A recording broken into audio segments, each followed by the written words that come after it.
Hi there, in this video I'm going to talk to you about whether or not it's worth getting an autism or ADHD diagnosis. I'm Nicky Butler, also known as the Autistic Joyologist, and it's something I'm asked a lot, whether or not it's worth it and why I went ahead and got a clinical diagnosis. I think this is a really individual decision, and I'll be completely transparent and honest. The reason I went for my ADHD diagnosis was I hoped that there would be something that would help things get a little bit easier for me. I had hoped I might be able to take the medication. So my ADHD diagnosis, I went via my GP, but at that point there was a 4-year waiting list for my local NHS trust. That was off of the back of or during the pandemic, so it was a long wait. And I didn't want to wait that long. Now, something that's really important to mention here is if you are going to go down a private diagnosis route, please do it under the guidance of your GP. So I still went through that kind of route, but this is particularly important after the Panorama television programme, which shone a bit of a spotlight on private ADHD diagnosis, and unfortunately some clinics were speaking to people for 20 minutes and giving a diagnosis. My diagnosis was before this event, but it has made it even more important since that Panorama programme. Now, I chose an NHS partner, and what that means is that the company that I use to have my private diagnosis is recognised by the NHS and is a partner. Now, that part's really important for you with an ADHD diagnosis, because if you're thinking about or you're prescribed medication, you go through a process called titration. And titration is where it's a dual care option that your private practitioner will start you on medication, and then when your medication levels are balanced, you will be transferred to your NHS doctor, who will be able to prescribe some of the medications. It's worth also checking which medications can be under an NHS prescription and which can't. That's the important part of having an NHS partner, because if you went to somewhere that wasn't recognised by the NHS, your prescribed medication, your GP may not recognise that, and therefore you cannot get your medication on an NHS prescription. So super important. So that, I think, had been my hope when I went for diagnosis, was there might be something that could help make life a little bit easier for me.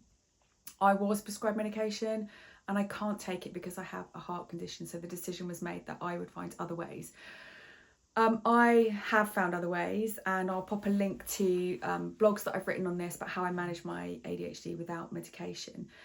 I think the choice for whether you go for formal diagnosis is entirely yours, and think about why you want to go for that diagnosis. Now, from my point of view, it helped to validate many of the experiences that I'd had through my whole childhood. And the reality is, though, that whether it had been a formal clinical diagnosis or a self-diagnosis, bar the medication with ADHD, the outcome and the steps that I've taken to improve my life would have been the same with or without a clinical diagnosis. So I very much had to structure my life in a way that supports me better. I've had to really learn how both my autism and ADHD impact my life, where they show up, where they cause challenges, where they are my strengths, and I've had to create a life that helps me to maximise my strengths and harness those, but also to give me that support in terms of the areas that I find more challenging. And absolutely, it's given me incredible self-compassion and helped me get rid of the shame that I'd carried around like a suitcase for decades. You know, I'd spent my life feeling different, like I didn't fit in, like I didn't belong, deeply ashamed of things that I felt were my failings and my weaknesses, and they were things that other people seemed to do really easily, and I didn't know why I couldn't grasp what I would call the basics of adulting. You know, I couldn't keep my house clean and tidy, I couldn't organise, I couldn't prioritise, I struggled with to manage my finances, I ran late for everything. I'm still definitely not perfect in those areas, but I have a lot more grace with myself, and I choose to work in ways that support and work with my energy and my focus rather than against them. So, for example, with my work, I don't have a to-do list for every day. I have a list of actions that I need to take for a week or a month, and I pick and choose those based on where my energy and focus is, and I ask for help. I never ask for help because I always thought if somebody saw that I wasn't good at anything or struggling at something, that they would think less of me. They think I was less capable, I wasn't, you know, as good as them. And I never asked for help. The reality is none of us are good at everything, and just knowing now where I need that help and support has been life-changing. And it's so freeing. It's like a weight has been lifted off my shoulders and gives other people the opportunity to shine in areas that they're really good at. And now I don't have to look at spreadsheets. I don't have to, you know, prioritise my tasks in the same way. And then when it came to my autism diagnosis, so until my ADHD diagnosis, I was oblivious to the fact that I might be autistic. Other than, as I said, I always knew I was different and didn't fit in and struggled an awful lot. But my psychiatrist that diagnosed my ADHD actually told me he was referring me for full ASD assessment because he believed I was autistic. Lovely man. I was very fortunate in the process that I had. The psychiatrists that I worked with were incredible. And then I went via my the NHS for my autism assessment. And I think I wasn't sure I was even going to go through with my autism assessment. Probably because I had the belief that what difference would it make if I had a clinical diagnosis? But that actually happened reasonably quickly off the back of the fact I already had a clinical diagnosis for ADHD. And I went through that process, which is longer. The autism assessment process is longer and more complex. Now, I found it incredibly freeing to have my diagnosis for both autism and ADHD, and it's really helped me to manage my life and improve it. That said, it wasn't the most pleasant experience by any stretch of the imagination. And this isn't something that you'll necessarily be asked for, but I had my old school reports from the ages of 11, and it was really upsetting to see that they were littered with evidence of both autism and ADHD, and that I could look back through my whole life and see so much evidence. But of course, I mean, I'm 48, and at the time, nobody was really aware of autism and ADHD, particularly not in girls. I mean, absolutely not in girls. And so it was like looking back through my life and thinking, how might that have been different had I have known sooner and earlier?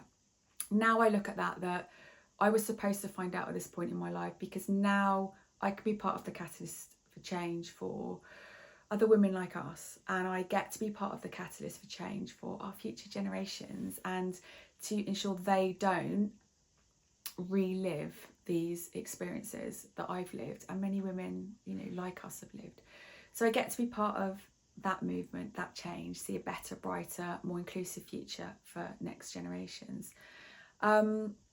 Going back through the past and reflecting on situations was difficult. The diagnostic criteria is still gender bias for boys. Really important to understand that.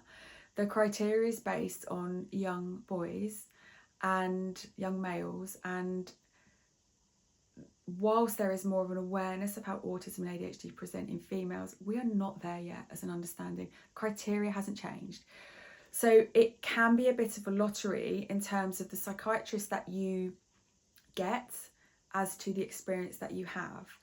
I was extremely lucky. I had, through my ADHD and autism diagnosis, the 3 psychiatrists that I worked with were phenomenal, clearly understood that autism and ADHD presented differently in females. But I do know other people that have had different circumstances and situations that have been traumatic. If that happens to you, you are absolutely entitled to ask for a second opinion.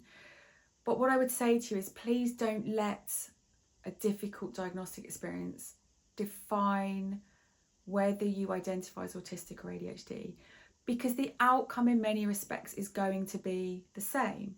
You're going to need to deeply learn who you are as a neurodivergent woman. You're going to need to understand how your autism and ADHD show up in your life, how to create a supportive environment for yourself, how you can maximise your experiences and connections with people so they're more positive. Those things aren't going to change with or without a formal diagnosis. So what I'd say is, yes, my diagnosis has been hugely beneficial to me. The actions I've taken, the steps I've made in my life to make improvements to my life experiences, my lived experiences, the way I show up the connections I have in my life, the boundaries I've got in place. Boundaries, a whole other video I'll do on that. The boundaries I've got in place wouldn't be different if I didn't have a formal diagnosis. So I hope that answers your question. Feel free to reach out to me. I'm very happy to chat with you if you want to ask any specific questions. If you're unsure whether you want to go for clinical diagnosis or what that might mean, or if you want to know how you can set your life up so that it feels more in line with what will bring you joy, what will help you feel successful on your own terms, what will help you show up more confidently without feeling like you're trying to mask or camouflage or fit in with other people all the time, and how you can maybe be part of creating a better future for our generations to come. Love to hear from you. Feel free to comment on the video, reach out to me on the socials, or you can email me hello@autisticjoyologist.co.uk. Have a great day, and I will see you soon.